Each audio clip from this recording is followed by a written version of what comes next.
오늘은 주의 은혜로 우리가 개척을 한 지 1년 동안 열심히 경주하고 이 자리에 오셨는데요. 오늘 이 시간 설교 말씀을 통해서 교회가 무엇이기에 하나님은 그 많고 많은 지역 가운데 이곳을 택하게 하셨고 이곳에 교회를 설립하게 하고 이곳에서 예배하게 했는지를 다시 한번 깨우치고 각성하는 시간이 되었으면 좋겠습니다. 오늘 우리가 읽었던 본문의 말씀은 디모데 전서의 극히 일부분을 우리가 함께 보았는데요. 바울이 디모데 전서를 기록한 이유가 있습니다. 그것은 바울이 로마에 1차로 감옥에 갇혔을 때가 있었는데 잠시 감옥에서 풀려났을 때 바울은 이때 자기의 어떤 심신의 어떤 안정을 위하여 쉬는 것이 아니라 이때다 싶어서 또한 동행들을 이끌고 소아시아 지방, 지금으로 말하면 터키 지방을 순회 전도하기를 원했던 겁니다. 특별히 바울은 골로새 교회와 에베소 교회를 방문하고 있을 때 빌립보에서 급파된 디모데를 만나게 됩니다. 그중 이 에베소에 나타난 여러 가지 영적 문제들 혹은 교회의 문제들을 듣게 되고 과연 이 문제를 누구에게 맡겼을 때 가장 탁월하게 해결할 것인가, 그 바울의 머릿속에 첫 번째로 들었던 이가 바로 디모데가 되는 것이죠. 그 디모데를 에베소 교회로 급파하게 됩니다. 그리고 내가 모든 일들 마치고 속히 너에게 갈 것이니 그동안 너가 그 교회를 책임지고 맡고 있어라라고 당부했던 것이지요. 바울의 계획은 빌립보 지역을 빠르게 순회하고 다시금 에베소 지역을 갈 예정이었는데요. 아마도 상황이 여의치가 않았던 것 같습니다. 그래서 몸보다는 편지가 빠를 것 같아 편지를 쓰고 있는 이 편지가 오늘 우리가 읽는 이 디모데 전서가 됩니다.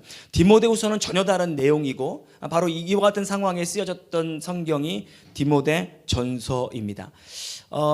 바울이 이 디모데를 에베소로 보냈는데요. 에베소는 어떤 문제가 있었냐면 이단에 대한 문제가 창궐 했습니다. 특별히 영지주의 이단들이 창궐 했습니다. 그리고 바울은 젊은 디모데가 감당하기 어려울 만한 그런 내용들을 어떻게 풀어가야 하는지, 어떻게 성도를 가르쳐야 하는지 그 지침을 담은 내용을 편지했는데 그것이 오늘 우리가 목회서신이라고 부르는 디모데서가 된다는 겁니다.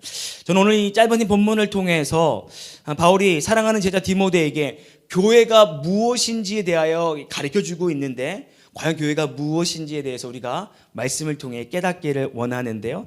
다시 한번 본문 14절, 15절 바울의 애정어린 이 표현을 14, 15절을 통해 읽겠습니다. 읽습니다. 시작. 내가 속히 내게 가기를 바라나 이것을 내게 쓰는 것은 만일 내가 지체하면 너로 하여금 하나님의 집에서 어떻게 행하여야 할지를 알게 하려 함이니 이 집은 살아계신 하나님의 교회요 진리의 기둥과 터니라. 아멘. 다시금 이 짧은 구절을 해석하면 이렇습니다. 빌립보에 머물러 있는 바울은 속히 디모데가 있는 에베소로 갈 예정이었지만 상황이 녹록하지 못하 혹시 내가 더디게 간다면 이 편지의 말로 대신 너에게 권면하니 이 말씀을 읽고 상고하라라고 말씀하고 있는 겁니다. 오늘 읽었던 이 구절 중에 가장 중요한 구절이 있다면 바로 교회가 무엇이냐라고 하는 교회론을 담고 있는 이 부분입니다. 자, 그렇다면 제가 여러분들에게 질문을 드리겠습니다. 질문을 드리고 늘 답변을 요구하지는 않지만 여러분들에게 있어 교회는 무엇입니까? 교회를 뭐라고 정의할 수 있겠냐라는 것입니다. 여러분들 지금 교회에 오셨습니다. 그리고 우리는 이곳에 교회를 개척하게 되었는데 교회가 무엇인가? 교회가 무엇이기에 지금 여러분들이 이 자리에 앉아 있고 과연 교회가 무엇이기에 하나님 우리로 이 자리에 교회를 세우시게 한 것인가? 교회가 무엇인가? 이 교회가 무엇인가에 대한 정확한 답변이 없다면 학생이 왜 학교를 가는지도 모르면서 그냥 가방 메고 질질 끌려갔는데 끌려가다 보니 커다란 건물 안에 놓여 있는 것과 같습니다. 우리가 교회가 무엇인지 모르며 신앙생활을 한다라고 하는 것은 목적지가 어딘지도 모르면서 그냥 시동을 켜고 그냥 운전하고 주위를 배회하는 것과 같다라는 겁니다. 교회가 무엇인지를 정확하게 우리가 알게 될 때 올바른 신앙이 거기에서부터 깃들게 된다라는 겁니다. 그렇다면 바울이 정의하는 디모데야 교회가 무엇인지 아니? 라고 했을 때 그의 답은 무엇이냐면 따라해 주시면 고맙겠습니다. 교회는 교회는 곧 하나님의 집입니다. 곧 하나님의 집입니다. 교회는 하나님의 집이단다라고 디모데에게 말하고 있습니다. 헬라어에서 집이라고 하는 단어는 두 가지로 사용되는데, 첫 번째 집은 그냥 우리가 흔히 말하는 건물의 집을 상징하는 집이 있고, 두 번째로는 가족을 상징하는 집이 있습니다. 디모데 전서 이 3장을 보면 오늘 본문에 나온 이 집과 더불어 총 3번의 집을 지금 바울이 말하고 있는데, 이 3번의 이 단어를 가족의 개념으로 바울이 서술하고 있는 것으로 보아, 네 번째 이 집도 건물의 집이 아니라 가족의 개념으로 지금 바울이 말하고 있다라고 해도 과언이 아닐 겁니다. 교회는 하나님의 집입니다. 교회는 하나님의 집이죠. 여러분, 이것을 잊어서는 안 됩니다. 교회는 하나님의 집, 단순한 건물이 아니라 이곳은 하나님의 집입니다. 우리 건물 주인이 들으면 굉장히 서운해할 수 있겠지만, 이것은 서류상 건물주의 건물이 집이고 건물이지, 진정한 의미에서는 이것이 교회가 세워졌다면 이것은 하나님의 집이 되는 겁니다. 왜 성도를 종종 하나님의 자녀라고 말하는가? 하나님의 교회 가운데 거하고 있기 때문에 하나님의 자녀라고 말하는 겁니다. 하나님의 자녀가 모인 공동체이기에 우리는 이것을 하나님의 집 혹은 하나님의 교회라고 말하는 것이죠. 모든 집이 아버지를 중심으로 가게 법도가 이제 행하는 것처럼, 하나님의 집에 거하는 모든 성도들 역시 하나님 아버지의 말씀을 따라 살 때 그 삶이 곧 자녀의 삶이고 성도의 삶이 된다는 것이죠.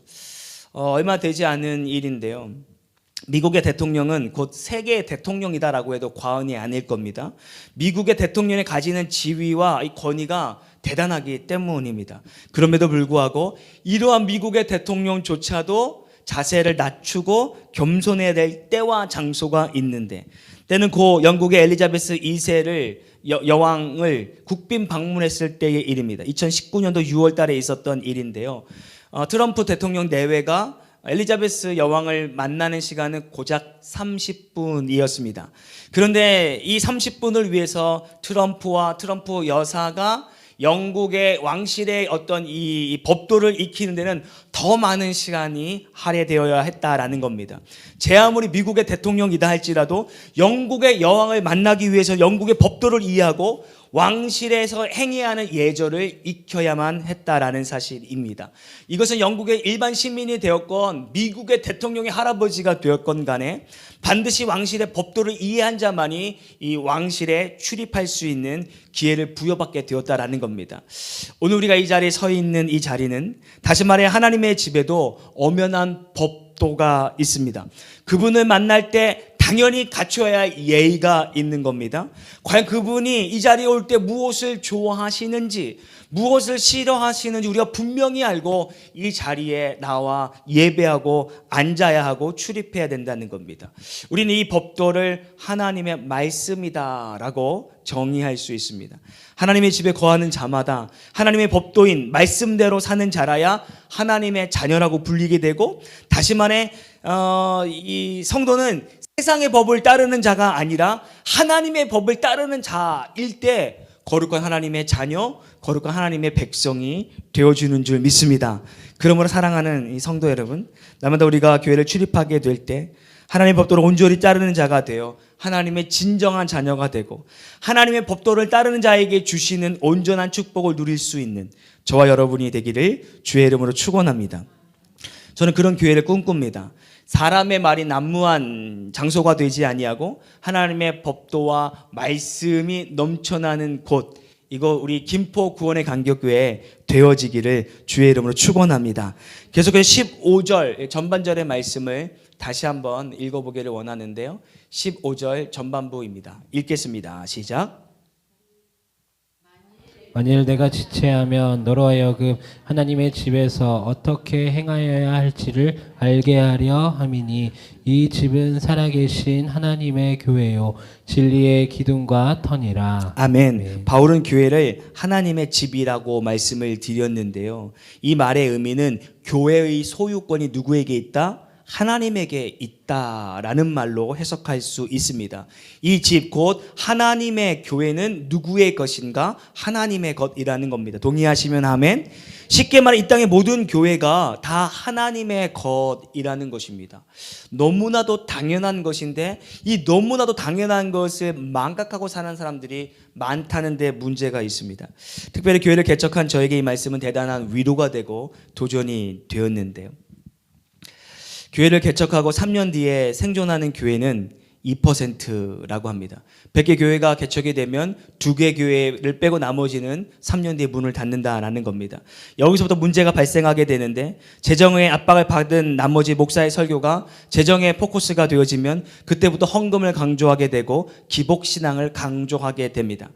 제가 이 교회를 개척하기 2년 전 열심히 논 것은 아니고 열심히 일을 했습니다. 근로자가 되어서 정말 돈을 많이 벌었습니다. 무려 5천만 원을 벌었습니다.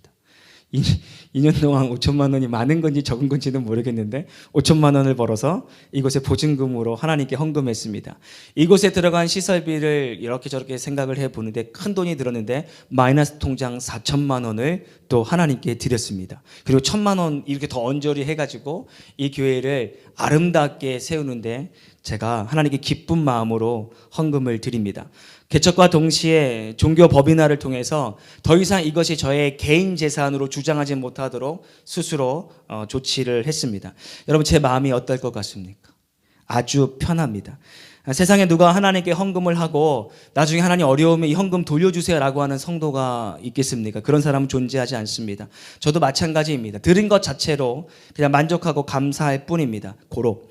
이 교회가 2년 뒤에 98% 안에 들어간다 할지라도 그것은 더 이상 저의 문제가 되지 않는다는 것이죠. 다만 기도합니다. 하나님이 세우셔서 부르신 나인데 하나님을 기쁘시게 하나님 영화롭게 해드리는 목회자가 되고 그런 교회 공동체가 되겠습니다라고 기도할 뿐이지 어떻게 해서 이것이 2% 안에 들어야 하는데 인간적인 방법을 동원하지는 않겠다라는 사실이죠. 물론 학생이 공부 열심히 해서 2%에 드는 상위 대학에 가는 것이 목적이듯이 우리 교회 또한 2%에 드는 것이 참으로 감사한 일인데 그 2%가 들기 위해서 주님이 기뻐하지 않은 방법들을 사용하지는 않겠다라는 것입니다. 우리 교회는 주님의 것이니 주님이 하시면 되는 줄 믿습니다. 행여 안 된다 할지라도 그분의 결정에 아멘으로 순종할 수 있는 우리가 되었으면 좋겠습니다. 저 앞에 있는 아내는 이런 얘기하는 거 굉장히 싫어합니다. 왜 이렇게 사람이 부정적으로 얘기하는 것이 아니라 2%에 들은 교회가 되었으면 좋겠지만 모든 98%의 목사님이 다 2%에 들려고 했지 않았겠습니까? 그런데 하나님이 원하시는 것은 98%로 남아 또 다른 사역을 원하시는 것이라면 그것 또한 감사로 여길 수 있는 저와 우리가 되어야 된다라는 것이죠. 다시 강조하는데요. 이것은 개인 조윤수 목사의 것이 아니고 여러분의 것도 아니며 하나님의 것, 하나님의 집이 되는 줄 믿습니다. 1년이 지나고 2년이 지나고 교회는 하나님의 것이다 라고 하는 것을 망각해서는 안 됩니다. 교회를 개척하고 건물을 지어 올리고 하다 보면 일부 목회자들은 그것을 사유화하려고 합니다.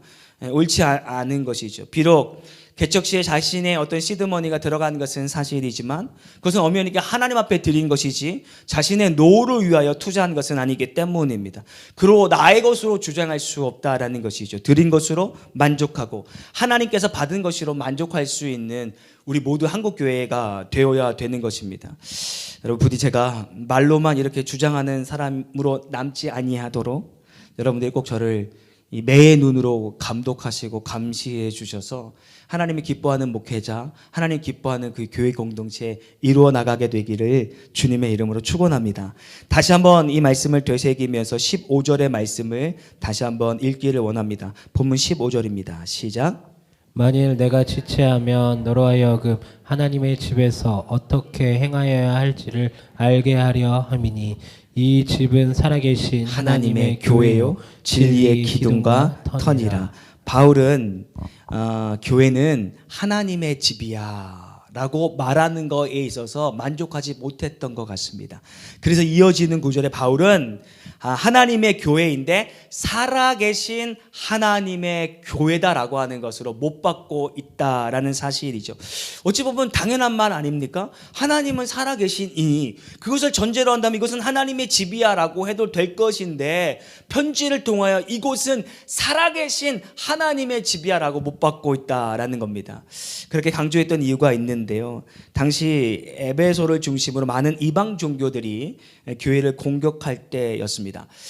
이번에는 못 봤어요. 이번 성지순례 때는 못 봤는데 지난 성지순례 때에는 어느 지역에 가니까 어마어마한 이 아데미 신전을 지금도 신상을 만들고 있는 이 모습들을 보게 되었는데요. 지금도 만드는데 그때는 더더욱이 만들었겠죠. 바울은 이것을 염두에 두고 하나님이라 하지 않고 살아계신 하나님이다라고 분명히 해두는 것입니다.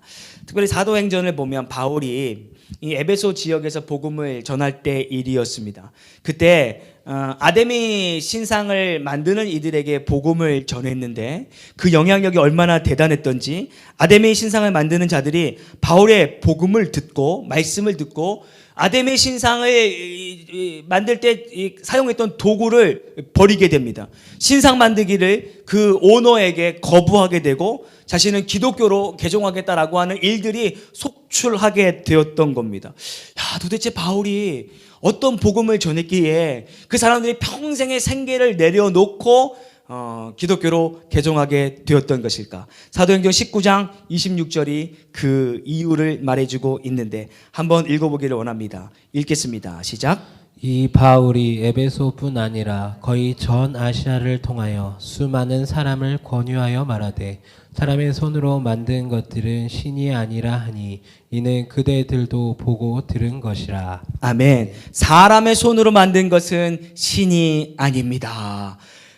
이 짧은 한마디로 아데미 신상을 만드는 사람들이 이 생각을 일깨웠던 것이죠. 사람이 만든 것은 신이 아니다. 이 말을 역으로 해석하면 당시 에베소 사람들은 사람이 만들어 놓은 것을 아데미 신을 진정한 우리를 살리는 신, 우리를 보살피는 신이야라고 믿었다라고 하는 것 아니겠습니까? 그런데 그 신은 그들이 만든 신은 죽은 신이었다라는 겁니다. 그럼에도 불구하고 마치 아데미 신상을 섬기는 것이 당연시 되었던 시대가 있었고 그 아데미 신상을 섬기는 것이 유행이 되었던 때가 바로 바울이 이 글을 쓰고 있었던 때였다라는 겁니다. 그런데 이 유행이 지금 에베소에 있는 디모데가 목회하고 있는 이 교회까지 그 유행이 침투했다라고 하는 사실을 보고받게 되고 바울은 편지로서 지금 하나님을 소개할 때 우리 하나님은 살아계신 하나님이십니다라고 증거하고 있다라는 것입니다. 그래서 바로 의도적으로 우리의 하나님을 표현함에 있어 우리 하나님은 살아계신 하나님이라는 사실을 강조하고 있는, 즉 너희 신은 죽은 신이지만 우리의 신은 하나님은 살아계신 하나님이다라는 사실입니다. 사랑하는 성도 여러분, 옆에 분에게 하나님은 살아계십니다. 하나님은 살아계십니다. 전혀 확신이 느껴지지 않습니다. 눈 크게 뜨시고 하나님은 살아계십니다. 시작. 하나님은 살아계십니다. 아멘. 네. 예나 지금이나 살아계셔서 역사하시는 하나님이 저희 하나님이고 여러분의 하나님 되는 줄 믿습니다. 그 하나님이 이 땅의 모든 교회의 주인이 되시고 그 살아계신 하나님이 그 교회 가운데 운행하시고 오늘 우리가 서 있는 예배하는 이 자리 가운데 운행하시는 분이 살아계시는 저와 여러분의 하나님 되다라고 하는 사실을 잊지 않게 되기를 주님의 이름으로 축원합니다. 살아계신 하나님이 있다, 살아계신 하나님이 계시다라고 하는 마음으로 저 엘리베이터 1층까지는 안 계실 수 있습니다. 2층도 안 계실 수 있습니다. 그러나 5층의 엘리베이터의 문이 열리면 이것은 하나님이 계시는 곳이지, 마음을 다시금 아름답게 세우고 이곳에 출입할 때마다 두렵고 떨리고 경외하는 마음으로 출입할 수 있는 저와 여러분이 되기를 주님의 이름으로 축원합니다. 왜 이 땅에 적지 않은 교회들이 문제를 일으키고 목사의 탈선이 이렇게 줄을 잇게 되는가? 그것은 교회에 살아계신 하나님 계심을 망각하면서부터 시작된 것이 아닐까. 지금도 살아가셔서 이곳 가운데 함께 계시는데 그것을 망각하는 겁니다. 그것을 망각하게 되니 마치 자신이 교회의 주인인 것처럼 행동하게 되는 것. 그러다 보니 교회 온갖 더러움과 부정과 부패와 돈과 권력과 성적 스캔들이 줄을 계속적으로 잇는 것 아니겠습니까? 어제도 봤는데요. 가끔 유튜브 댓글을 보면 이런 교회의 추악함에 진절머리가 나서 내가 교회를 떠났습니다 라고 하는 이들의 댓글을 어렵지 않게 봅니다. 제가 청년 때였는데 어디서 아르바이트를 했는데 나이 드신 분입니다. 근데 제가 전도를 했는데 자기는 다시는 교회를 안 간다. 다시는 교회를 안 간다는 건 언젠가는 교회를 갔다는 것 아니겠습니까? 자신이 청년 때의 일인데 누군가가 권사님이 전도에 너무 교회가 좋더라는 겁니다. 찬양하는 것도 좋고 말씀 듣는 것도 좋고. 근데 이 자세한 이야기는 차치하고 이분이 교회에 대한 실망, 하나님에 대한 실망이 아니라 교회에 대한 실망이 가득했습니다. 그러면 자신의 어떤 무용담이라고 얘기를 하는데요. 어느 날은 주일날 너무나도 역겨워서 집에서 이해하고 들으십시오. 똥모를 이렇게 타가지고 대야에 타가지고 예배하는 성전에다가 그냥 목사님 면전에다가 이렇게 뿌렸다. 교회가 어느 정도 성장한 교회였는데 나중에 듣고 보니 그 교회가 문을 닫았더라라고 이야기하면서 이야기했던 기억이 납니다. 그분의 행동이 약간 과격한 것은 있지만 얼마나 이 교회에 대한 배신과 이 교회에 대한 어떤 부조리를 발견했다면 그래 했을까라고 하는 씁쓸한 마음도 있었습니다. 과연 이런 것들이 있을 때 누가 책임을 질 것인가 고민하게 되죠. 여러분들 자녀들을 키우고 계실 텐데 아이가 사고를 칠 때 어느 때 확률이 가장 높으냐면 엄마 잠깐만 나갔다 올게 라고 하는 그 잠깐의 엄청난 사고를 집안에서 치는 것 아니겠습니까? 엄마가 보지 않고 있다라고 하는 사실이 아이들의 돌발 행동을 유발하는 것이죠. 하나님이 살아계셔서 지금도 우리를 보고 계신다면, 그것을 인지한다면 어떻게 교회 안에서 그런 만행들을 저지를 수 있을까? 살아계신 하나님의 임재를 망각한 즉시 교회는 온갖 문제의 온상이 될 겁니다.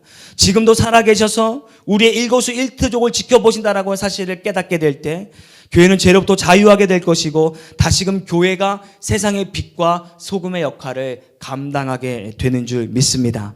사랑하는 성도 여러분, 비록 작은 우리의 공간일지라도, 비록 아름답게 치장하지 못하는 곳일지라도 엄연히 이곳에 살아계신 하나님이 집이다라고 하는 사실을 망각지 아니하고 날마다 그분과 이곳에서 교제하고 날마다 그분과 이곳에서 연합되어지는 놀라운 영적 경험들이 우리 가운데 나타나게 되기를 주의 이름으로 축원합니다.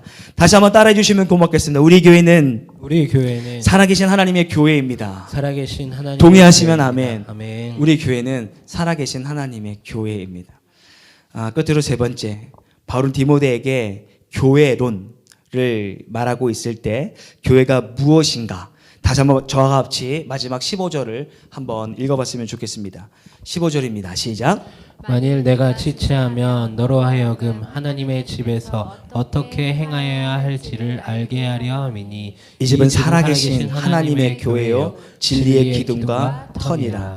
오늘 우리 교회의 설립 1주년을 맞은 우리 마음속에 정말 깊숙이 각인되어야 하는 말씀이 아닐까 싶습니다. 이 집은 살아계신 하나님의 교회요 진리의 기둥과 터니라 라고 하는 이 말씀입니다.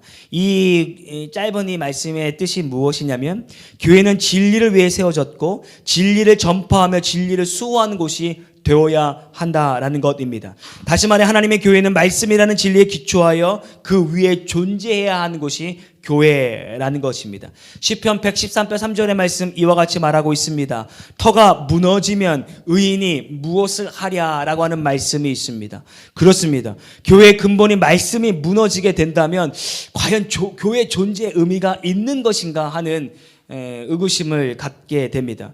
교회에서 자꾸 돈 이야기를 하고 교회에서 자꾸 정치 이야기를 하면 과연 그것을 교회라, 그것을 목회자라라고 말할 수 있겠는가? 또 강조하지만 사람은 정치적인 성향을 타고 난 사람들이기에 정치적인 성향이 저마다 있을 것은 당연한 것입니다. 그러나 그 정치적인 주제를 가지고 교회 안에 끌고 들어와서는 결코 되지 않는다라는 겁니다.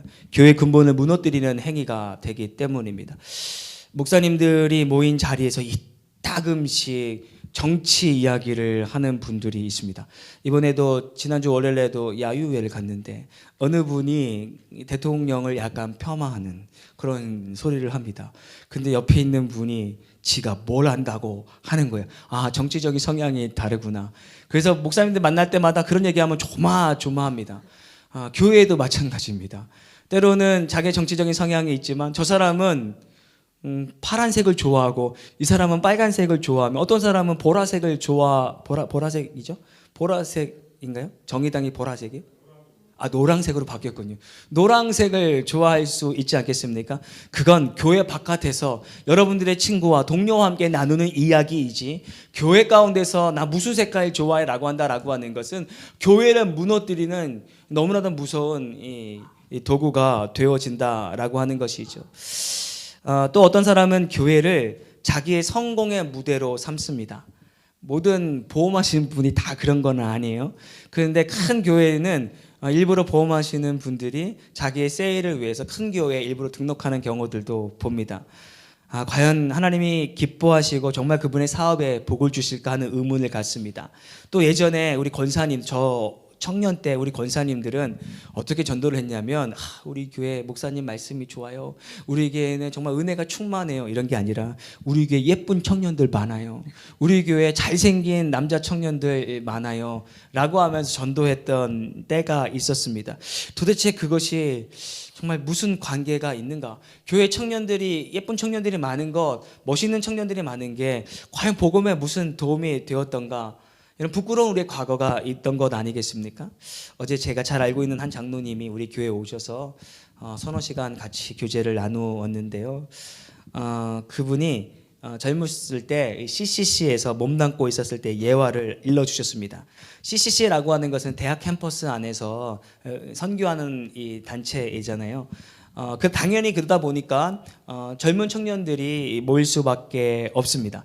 근데 어느 순간 그 대표 간사님이 보니까 이 CCC 모임이 말 그대로 CC들의 모임이 되어가는 것에 가슴이 아프셨나 봅니다. 그래서 어느 날은 나를 잡고 설교 시간에 이들에게 올바른 진리를 가르쳐야겠다 그러면서 여러분 이곳은 말씀을 전하고 배우는 곳이지 남녀간에 데이트하고 남녀간에 모이는 장소가 아닙니다. 만약 그러한 마음으로 지금 이 자리에 나와 있다면 다음 주부터 이 자리에 오지도 마십시오 라고 아주 강력하게 말씀하셨답니다.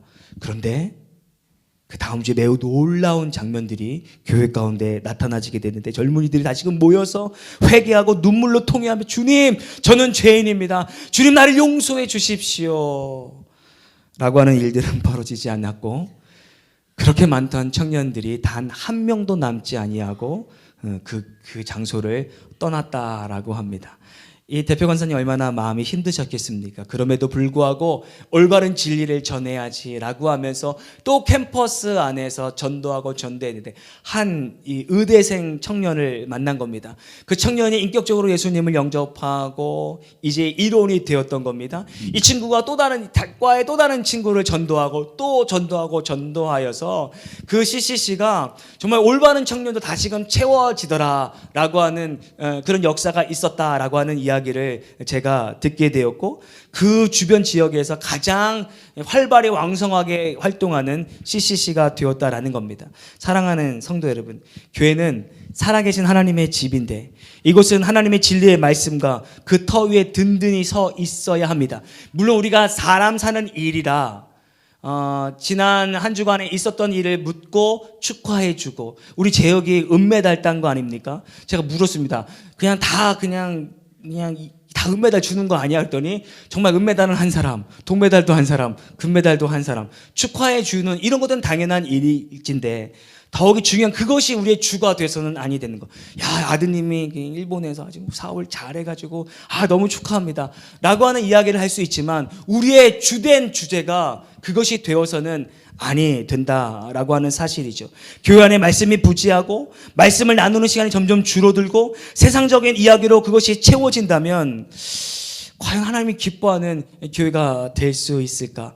비록 그렇게 하여서 교회가 규모가 커지고 재정의 자립도가 있을지언정 그런 교회 하나님이 교회라고 말하지 않을 것입니다. 그런 교회 하나님이 토하여 버리시고 싶을 것이고 그런 교회를 살아계신 하나님이 거하지 아니하는 교회가 될 거라는 것입니다.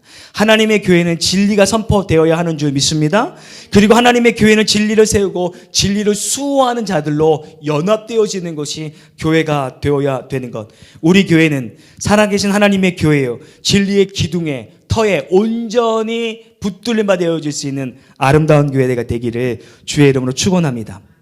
이제 말씀을 정리할 것인데 오늘 말씀은 부족한 저희지만 1년 전에 하나님이 교회를 세워라.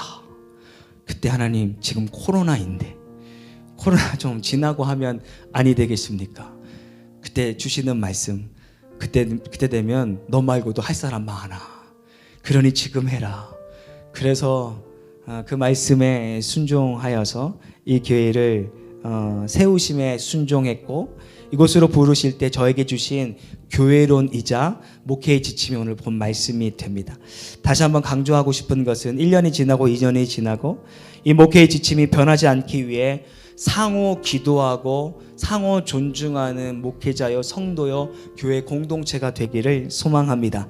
그래서 하나님 참으로 기뻐하시는 교회가 우리 교회가 되어야 되지 않겠습니까?